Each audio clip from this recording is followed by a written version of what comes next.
Hey guys, here with Ryan Valentino with his Nationals top 8 deck profile. Alright, so let's get into it. Alright. Ruler, obviously. He's the bee's knees. It's good to know. We got 4 priests. He's definitely the best one dropping the deck. Your turn 1 always wants to be this. Yeah, you want to keep him alive. Don't let him get thundered. That's a good plan. Yeah. Then you got 4 familiars. He's probably the first one that was going to come out if you start making cuts. He's still just a +1 though, and this is what you want to tribute for your Adam Raleigh. So I noticed a lot of Alice/Quiver decks play 2. Why did you choose to play 4? 4, I just like the consistency. It's a 1-drop. It draws you a card. It keeps your Morgana train going. Next, this is probably the most important 1-drop, other than Priest.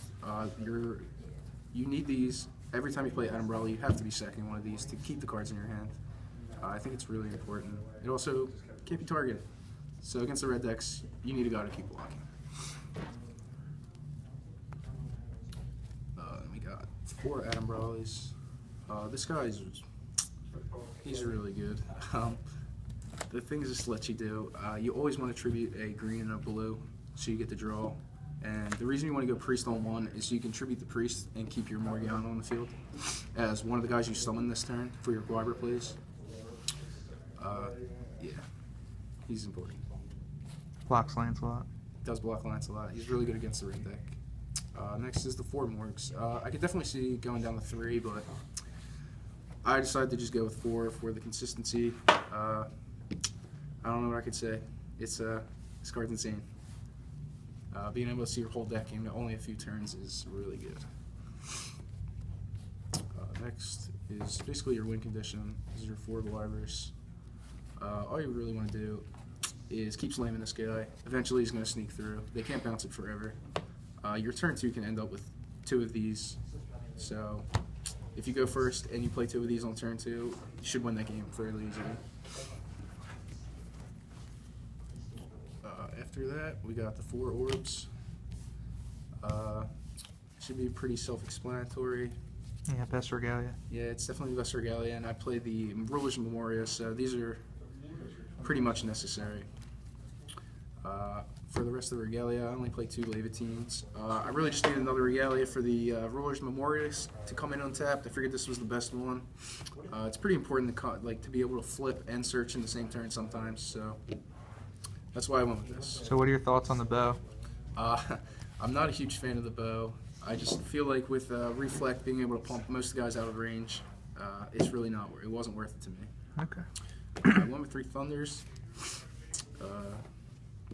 I found that the deck was hard to push the last bit of damage through, and with everybody trying to go Priest Feasting, I figured this was better than Rapid Decay, just for being an instant, and it can randomly do damage. Can also deal with Flame Sprites. There you go. It also kills Flame Sprite, which that card is a problem for this deck. I went with 2 Hera. I would probably play more if I could go back. She was good all day. Just about every deck, even some of the red decks play the Regalia, so anytime you can pop a Regalia, and then if you have like Morgana or something, you get to look at the top 3. It gets really out of control really fast. I definitely play more of this card. Also, 5/5 is a relevant 5/5 attack. is definitely relevant stats. I went with 2 Feasting. I wanted to be able to drop it on their turn 1. It really didn't work out that way. This card wasn't that great at all. I probably would cut it. It was okay against the red decks, but other than that, it was really subpar. 2 Zeeks. This card's still really, really good. If you can Zeeks their Adam Raleigh or their Susanoa or even their Guiber, it gets really bad for them.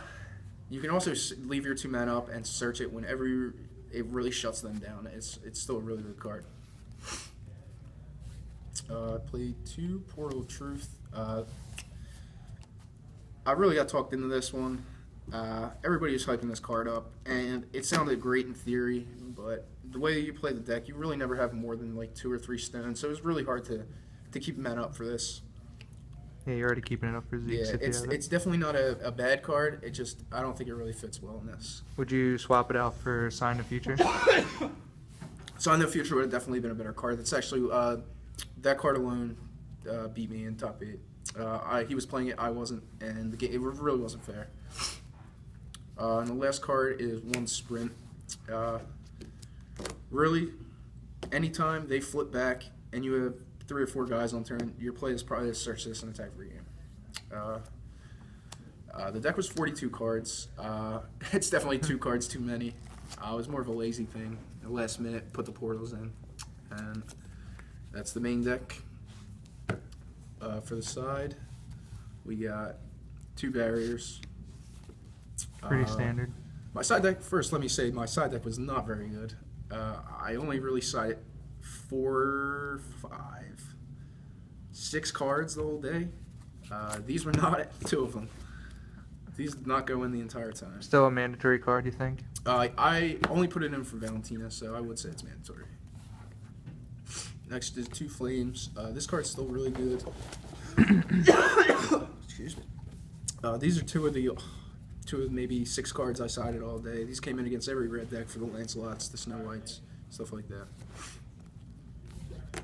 After that's 2 Robes. I'm actually would probably main deck these if I could go back. This card just keeps you in games that you really don't deserve to be in.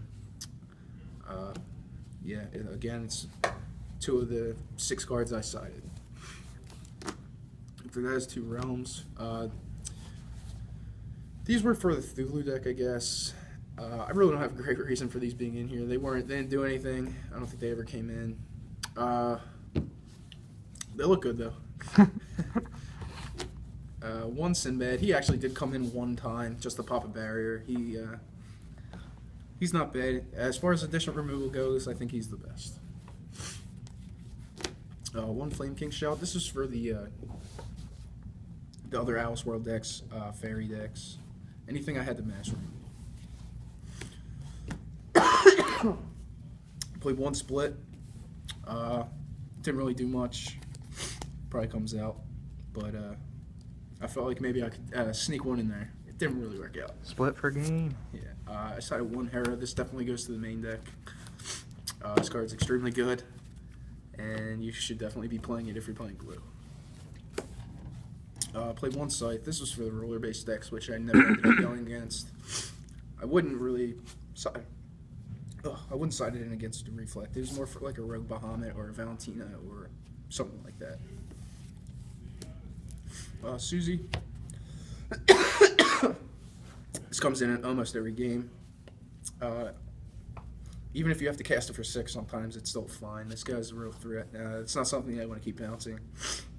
And everybody's playing Guibers, so he's a good card. And the last was the Familiar Refrain. I felt like if you could out-counter people in the mirror, even if you had less orbs, with this guy, it was still possible to gain more counters than them. And obviously you can bounce and negate more things, so I thought that was really important. He's also 5'5". That's a pretty decent sized body. You can pump out a Thunder Range, which I think is really important. And sometimes you just gotta start swinging with little guys, and this guy and Hera can put in a decent amount of damage. Alright, anything else? Well, the stones real quick. We played 4 of these. I really think 6 Regalia is enough. I think I missed all of 1 time on turn 1. So I have no complaints there. Next is 4 of these. I know a lot of people don't like this, but I think if you play smart, and you don't really need to call a lot of stones. So if you play smart, manage everything properly, these won't be too bad for you. Some games you will lose by just hitting. If you hit like you're only 3 stones or 3 of these, I think that's just unfortunate. Yeah, I don't think that's enough to not play. You're playing some expensive duel. Yeah. And then last was the 2 Blasting Waves. I just always wanted my Thunder to be live and my like Priest or Morgana play to be live. So that's why I went with these. So worst case scenario, you hit this, you can still play a Priest, you can still Thunder their Priest. Just makes it so all your plays go through every time, no matter what's Yeah, that was my thought process. It kind of sucks. Sometimes you need to be able to play Cheshire Cat or a Guiber off it, and you can't. But with Adam Brawley, he really fixes most of those problems. So that's the deck, and I will see you guys.